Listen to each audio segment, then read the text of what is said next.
Hello and welcome to Experiencing Love. I'm your host, Philip Jocks, and I'm so glad that you're here. Feeling a little goofy, little playful, little childish today. The weather outside is absolutely beautiful. I have my windows opened, and it just has a smile on my face. Really. As promised, I decided to record earlier today so that I have a bit more energy for you, so that I have more of myself to give. I hope you're having a fantastic day. I hope today has been a day that you're proud of. I hope you've done something to push yourself, or you've helped someone today, you've given today. I started off my day with a little bit of planning, a little bit of rearranging in my room, and I made sure to follow this practice that I have of regularly giving my time, giving my resources, giving my energy. Sometimes it comes in the form of donating to a charity. Sometimes it comes in the form of canceling something that I want to do in order to help a loved one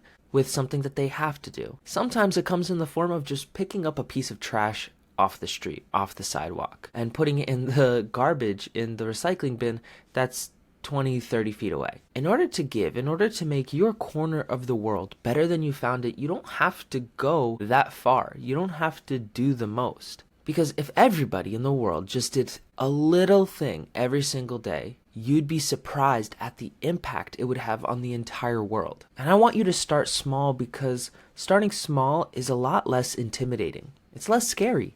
I don't want you to scare yourself away from doing good. I want you to build up to doing greater and greater things. Here's one thing you can do. Set a challenge for yourself where you want to do good more and more every day. So you could set it up like this. A practice you have is you give or you do good, you clean every single day. That's the constant. That's the thing that doesn't change. But what does change is how much you give. And maybe you don't do this every day. Maybe you do it every week. So while you're donating time or donating money or doing these little acts throughout the week, every single day, overall, as a trend, every week you make it bigger and bigger and bigger. You give more, you experience more, because eventually that big impact that you may think you should be having, right? I say you may think you should be having because more often than not, you're putting the idea in your head of how much you should be giving. But if you want to get to those larger levels, those larger scales of giving, it's okay to build up to it.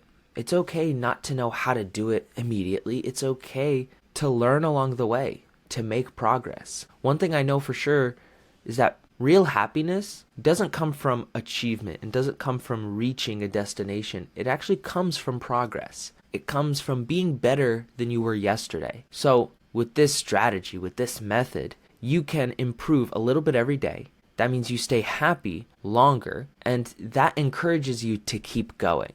If you're doing something and it's always tough and there's no reward, you don't reward yourself, there's no reward from the activity, eventually you'll stop doing it. Maybe before that, you'll become resentful of whatever it is you're doing. You'll get angry, you'll get upset, and one day you'll just quit. But if you learn to enjoy doing those types of things, like say you learn to enjoy working really hard, 12 hours a day. And I mean like actually enjoy it, not trick yourself to enjoy it, but if you actually enjoy it, you're much more likely to work those 12-hour days more often, if not 5, 6, 7 days a week. But for the person who thinks they should be doing that, and they do those hours, but they hate it, it's going to get real bad real fast. Be the type of person that enjoys the needle movers. Be the type of person that knows what will actually make progress in the world and work on those things, enjoy working on those things. Find a way to encourage yourself. Like I was saying before, happiness comes from progress. So find a way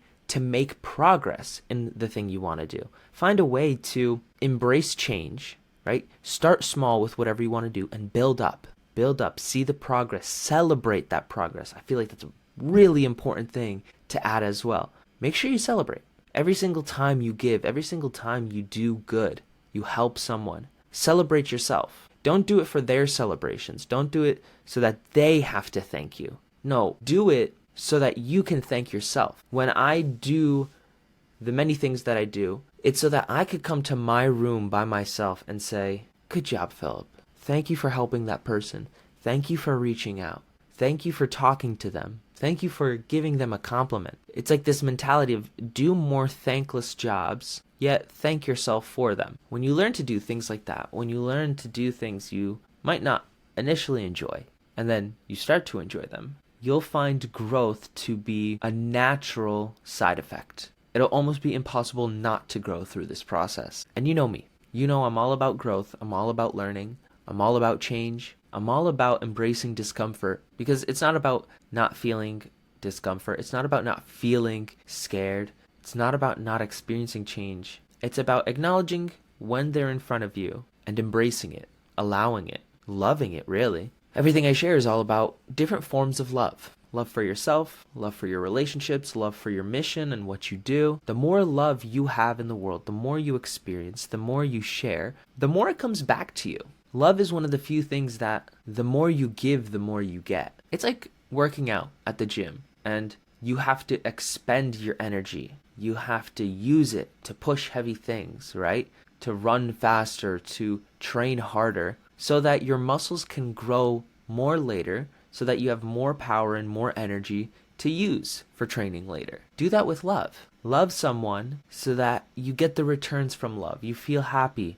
You feel proud. You feel respectful, kind, compassionate. And don't expect love to directly come from the person you're loving at that moment, or the thing you're loving at that moment. Because what I've learned about love is that it's very indirect. There are times when I give massive amounts of love to some people, and in my lowest moments, I wonder why I'm not getting love back from them. But when I open my eyes and open my heart, I notice that for all the love I've given, I've received love tenfold from other areas. Other people reaching out, other people saying thank you, other people giving compliments, or even just giving a smile and brightening up my day. The experience of love, it has many different forms. It has many different ways of showing up, many different sources. And so in order to experience love, I find it incredibly important to expand your definition of it. Love is not just one thing. It's not just one emotion. It's not just one experience. I may be wrong about this, but I feel like I read somewhere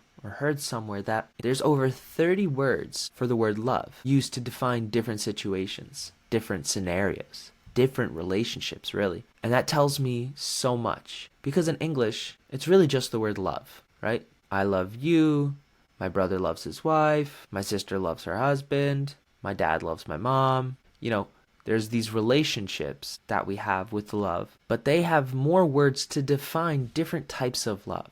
And it's because love shows up in many ways. One way that I love is by giving. I love by giving my time. I love by donating my money to charities. I love by helping people solve problems, by being and showing solutions to problems they didn't initially see. I just had the thought.